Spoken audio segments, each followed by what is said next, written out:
Good morning, everyone. I am Dr. Caroline Nguyen. I'm the Director of Examinations for the NDEB, and also with me today is Mrs. Kim Phillips.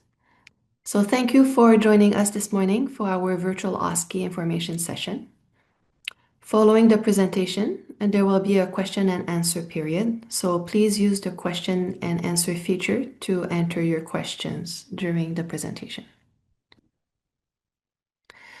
So this is the outline for the presentation today. In the next 30 to 45 minutes, I will briefly touch on the role of the NDEB, then move right to the virtual OSCE, where we will go over important information about the exam, including important dates and deadlines, the exam structure, and also the question format.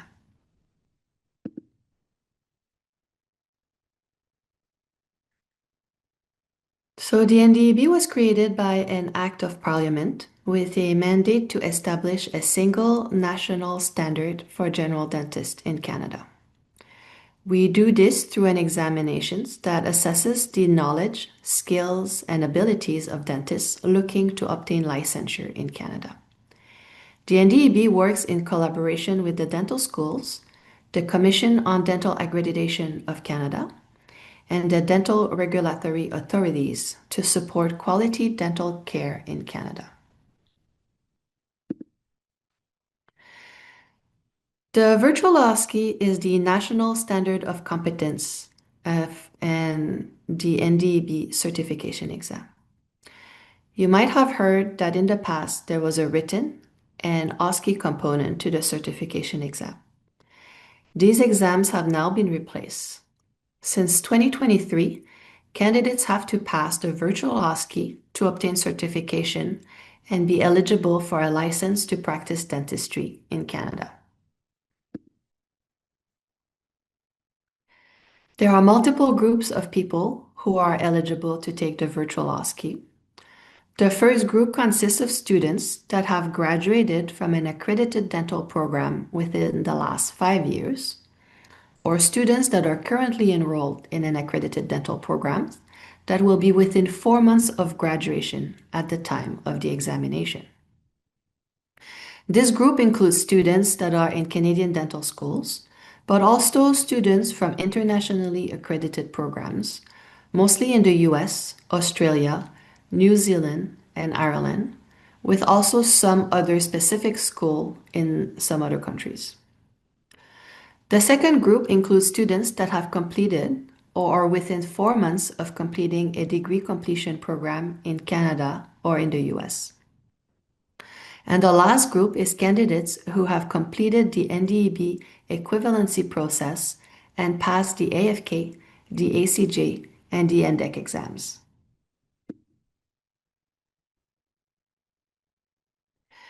To take the examination, you will have to first apply, then register for the exam. If you have an existing NDEB account, you do not need to create a new one. But if you do not have an account, you will need to apply. The application deadline for the March 2026 virtual OSCE was January 8. Everyone that applies to the NDEB needs to at least submit an ID and a certification process form. For the ID, you will need a notarized copy of a government-issued photo identification in English or in French. The name must also match exactly with your application. For the certification process form, it can be downloaded from the How to Apply page or from your application page in NDEB Connect. If you are currently a student in an accredited program, this is likely all you will need to submit. For the others, depending on your eligibility category, it is possible that you will need to submit additional documents. Make sure you visit the How to Apply page of our website and select your eligibility category to see the required documents. What you need to submit will depend on if you have already completed your program or if you completed the equivalency process. Example of other documents you might need to submit include statement of good standing with your licensing body, evidence of continuous dental practice, or proof of graduation from a dental program. Documents must be received by the application deadline, or you will not be able to register. Your documentation needs to be received, reviewed, and approved before you can register for the exam. You will not be able to register for the virtual OSCE until your application has been approved by NDEB staff. When it is approved, you will receive an email and then you can log into your account and register. Registration closes on January 21st at 9 p.m. Eastern Time.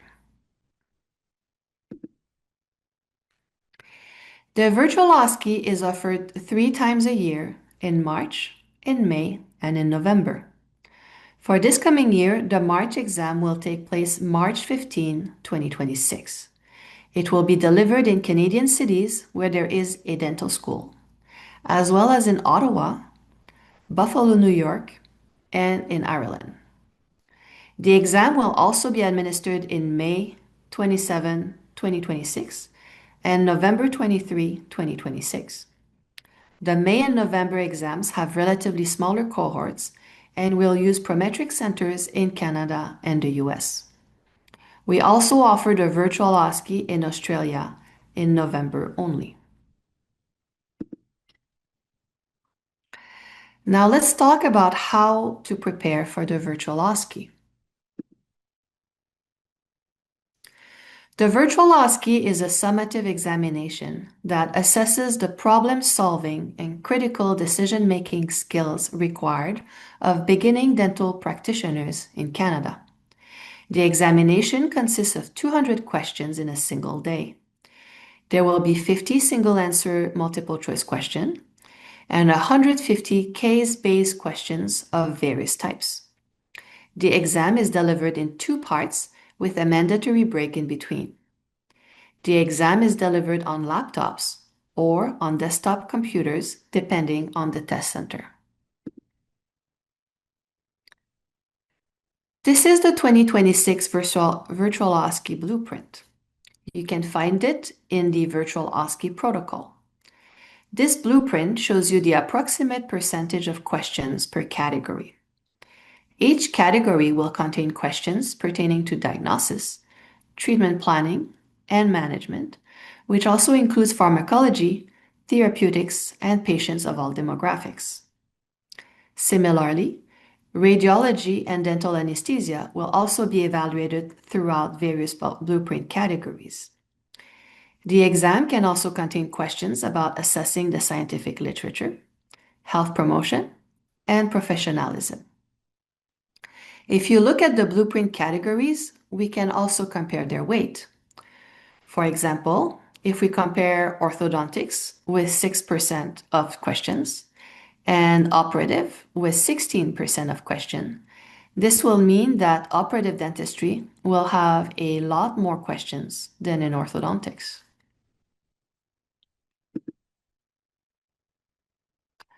So how did we develop this blueprint?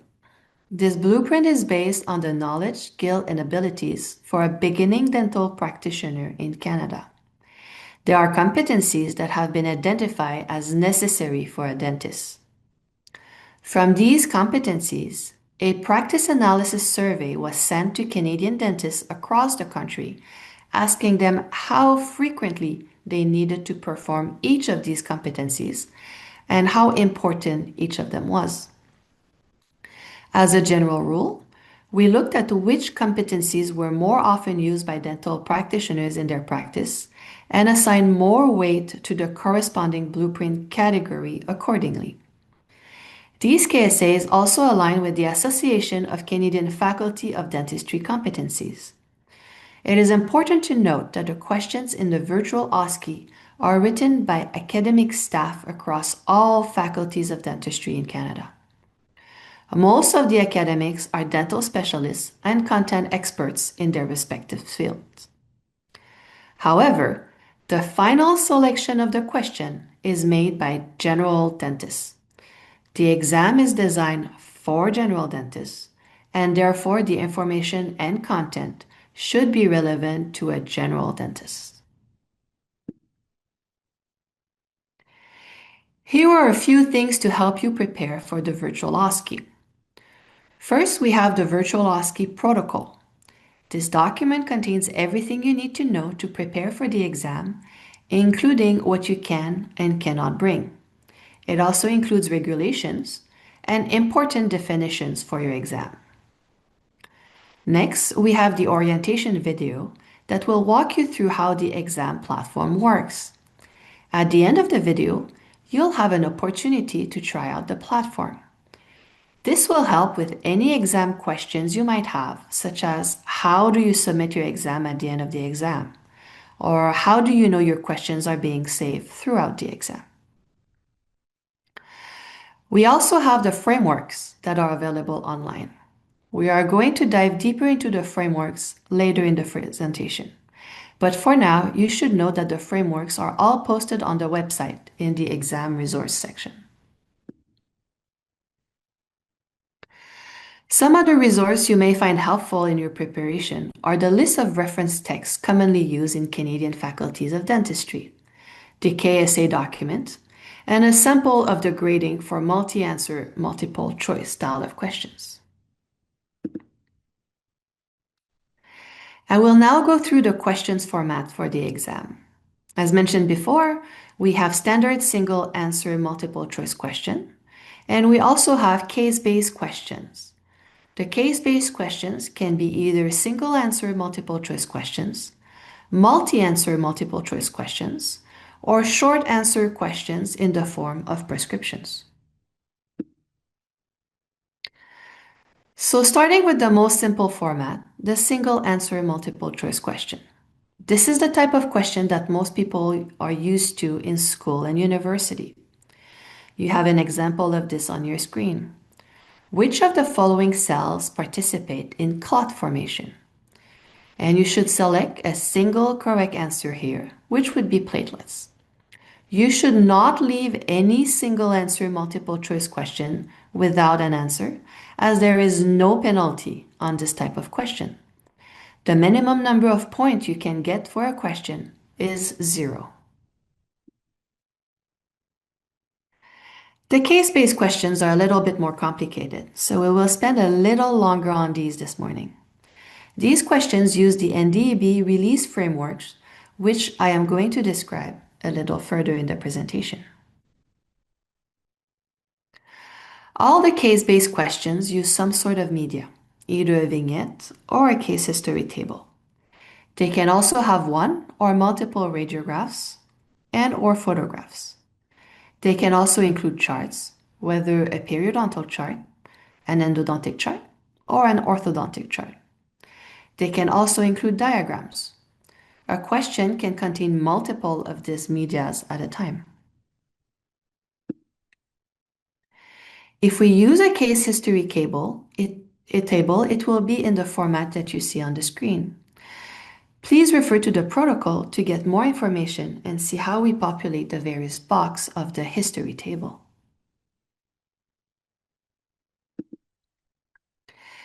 If you have a periodontal chart, it will look like the chart that you currently see on your screen. It will be for a specific section of the mouth that is of interest for the question. You can notice that there are abbreviations like CAL, clinical attachment loss, and BOP, bleeding on probing, that are used here, as well as different colors and dots. For a list of what these specific annotations mean, please refer to the protocol where everything is explained. I would also encourage you to look at the endo chart and the orthodontic charts that can be found in the protocol that also contain a lot of different abbreviations and notation information.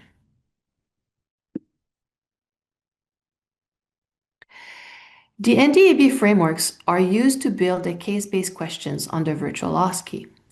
They help examiners build case-based questions in a structured way. For you, they provide an illustration of the case-based content of the virtual OSCE, and they can also give you an idea of the scope of the virtual OSCE. The frameworks can be downloaded from the exam resource page of the NDEB website. Please do note that the number of frameworks on a particular topic available in the framework document does not represent the proportion of test item in this category in the virtual OSCE. Some frameworks may not appear in the virtual OSCE you will be taking, and some frameworks may appear several times. The NDEB frameworks take a lot of work to create. They were started in 2015, and the document is in constant evolution, so please make sure you look for the most up-to-date version. We will release an updated version of the framework documents in a few weeks. The frameworks are available for everyone to download, but they are copyright material, so please be aware that reproducing these frameworks is permitted only on the specific terms set by the NDEB. Now let's see how the frameworks are used in the exam. Here is an example of a framework you can find in our document. I'm starting with a single correct answer example. What is the most likely radiographic diagnosis for the entity indicated by the arrow? So you'll know that this framework would be used with a radiograph. And you can see a very long list of answers. There is 26 answers associated with this particular framework. So what the examiners do is provide a radiograph they want to use with this framework, and they then eliminate answers that they don't like and decrease the number of available answers to 15 or less.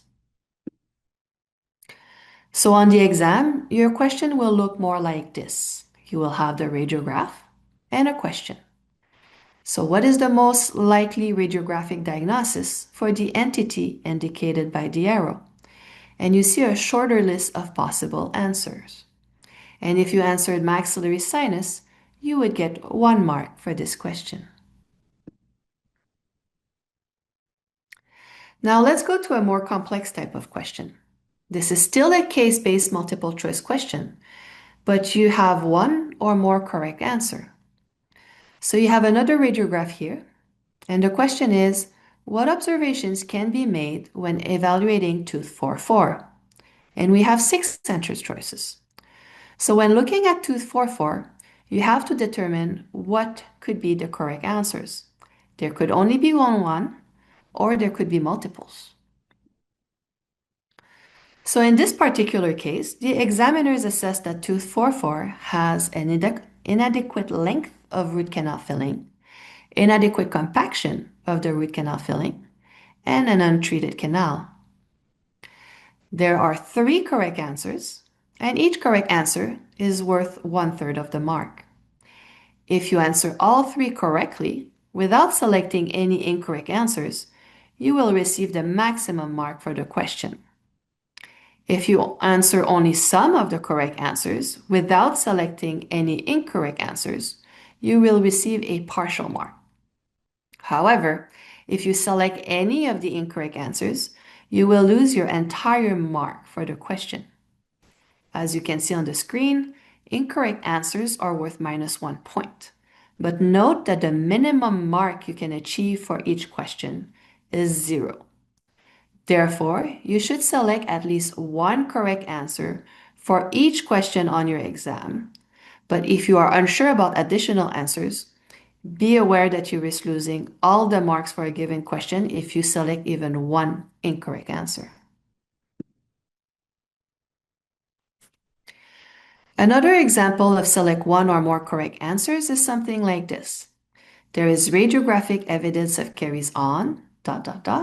and you have to select the teeth surfaces where you see caries. And you can see from the answer choice that we should focus our attentions to quadrant 2. So let's look at every surface one by one. Is there caries on the distal of tooth 2-3? Yes. On the mesial of tooth 2-4? No. On the distal of tooth 2-4? Yes. On the mesial of tooth 2-5? Yes. On the distal of teeth 2-5? Yes. On the mesial of tooth 2-6? No. On the distal of tooth 2-6? Maybe. And on the mesial of tooth 2-7, there's an overlap, so again, maybe. So let's see what the examiners have decided for the scoring. So you can see the very clear caries are, as we said, on the distal of tooth 2-3, the distal of tooth 2-4, the mesial of tooth 2-5, and the distal of tooth 2-5. So if you selected these four answers and then select any surface that is clearly without caries, you would get your full mark.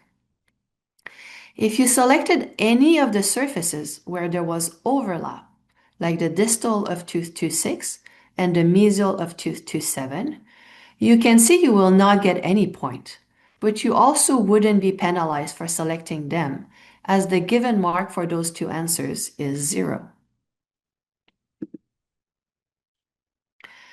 So this is a recap on how the scoring goes for multiple answer, multiple choice question. There is an example of scoring for 3 different candidates. So if we look at candidate number 1, you can see the clearly wrong answers have a -1. There are 3 correct answers, and if you select all 3 of them without any wrong answer, you will get the full mark. If, like candidate number 2, you select only 2 of the correct answer and 1 of the 0-valued answers, you would get a partial mark of 0.66. And if, like candidate number 3, you select 1 of the wrong answer, despite having all the correct answers as well, you will get 0 for the question. You will notice that the frameworks posted on the website may include more than one question. These are examples of questions that may be used with that particular framework in the examination. It can be something like, what is the initial management? Or what is the most appropriate management?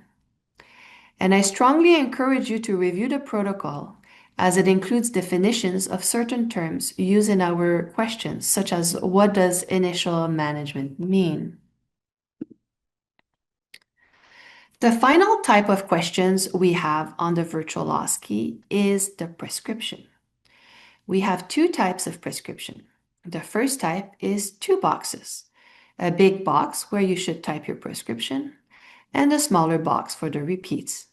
And if you think the prescription should not be repeated or renewed, you need to enter 0 in that small box. The second type of prescription contains 5 boxes. A box for the drug, another for the strength, then the dispensing quantity, and then the instructions in SIG and the number of repeats. All boxes will expand to accommodate text. There will be a prescription in each part of the exam, so one in part 1 before the break, and one in part 2 after the break. For the grading, each multiple choice question is worth 1 mark, and they are all the same weight. Each prescription is worth 4 marks. After we run an exam, we release results within 8 weeks. Before results are released, we perform a complete, detailed statistical analysis for all the questions before we release the results. We look at many things, but in particular, we look at the difficulty of the question, which is the percentage of candidates that will get their question correct. For each question, we assess if the candidates that perform well answered it correctly, or if it was difficult for the candidates that perform well. The NDEB might remove questions that were too difficult. The passing score of the examination is established based on the content of the examination. We gather a group of dentists that will take the examination and independently rate the level of difficulty of each question. They will base their rating on the performance of a minimally competent graduating dentist. So the evaluators assess that the weakest candidate that is expected to safely practice dentistry should be able to pass the examination. This passing score is based on the average of all these dentist ratings, and this will make the raw passing score for the exam, or the number of questions that a candidate needs to pass the exam. This passing score is then rescaled to a passing score of 75. The rescaling does not change your raw score or the number of correct answers you need to pass the examination. You will need to have obtained NDEB certification to apply for a license. Certification is issued after successful completion of the virtual OSCE and when the NDEB has received evidence that you have graduated from your dental program. Because individuals attending accredited dental programs can take the examinations 4 months prior to graduation, they cannot be certified when the exam results are released. If you are currently in your final year at a Canadian Faculty of Dentistry, the university will generally provide proof of graduation directly to the NDEB. If you are in your final year of a dental program outside of Canada, we will need to receive an original official transcript directly from your university. For individuals who have already graduated, your proof of graduation would have been submitted with your application documents. You and the dental regulatory authorities can access certification information in various ways. The first way is you will receive an NDEB certificate shortly after being certified. 2, you can order a proof of certification through your NDEB Connect account and have this sent to one or more individuals. Or 3, the dental regulatory authorities can access your certification information through the online national register. We recommend that you confirm you have provided a valid mailing address that is current so that your physical certificate can be delivered after your graduation. Finally, we would like to remind you of the NDEB Confidentiality and Non-Disclosure Agreement. It is forbidden to access unauthorized exam material. This includes getting a copy of the exam before the test, looking up answers from unauthorized source or using notes, cheat sheets, or photos when not permitted. It also includes discussing exam content before or after the exam, posting exam details online or in group chats, or sharing screenshots or summaries of exam content. And it is also forbidden to reproduce exam content, such as writing down or taking pictures of test questions, uploading exam content to websites such as Reddit, Discord, or WhatsApp, or using any AI tools to store or share exam questions.